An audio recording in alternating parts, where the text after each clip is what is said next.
लोकवृत्त मराठी, लोकशाहीचा खरा आवाज।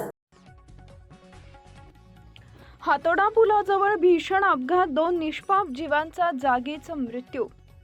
तळोदा तालुक्याजवळील गुजरात राज्यातील हातोडा गावाजवळ रविवारी झालेल्या भीषण अपघातात 2 निष्पाप जीवांचा दुर्दैवी मृत्यू झाला।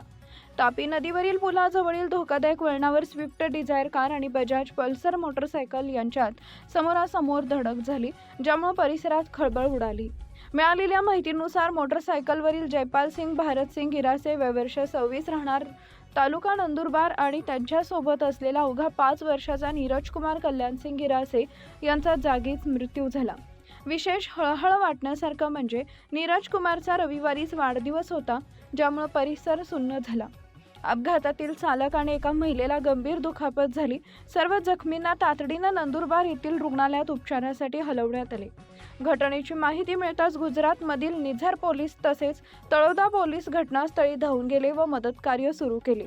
पोलिसांच्या प्राथमिक अहवालानुसार पुलावरील धोकादायक वळण, भरधाव वेग आणि निष्काळजी वाहन चालकांमुळे हा दुर्दैवी अपघात घडला असावा।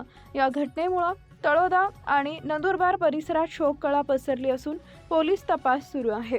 अधिकृत तपास अहवालानंतरच संपूर्ण घटनाक्रम स्पष्ट होणार आहे। मुख्य संपादक भूषण पवार। महत्त्वाच्या बातम्या पाहण्यासाठी आमच्या लोकवृत्त मराठी न्यूज चॅनलला यूट्यूबवर सबस्क्राईब करा आणि बेल आयकॉन प्रेस करा।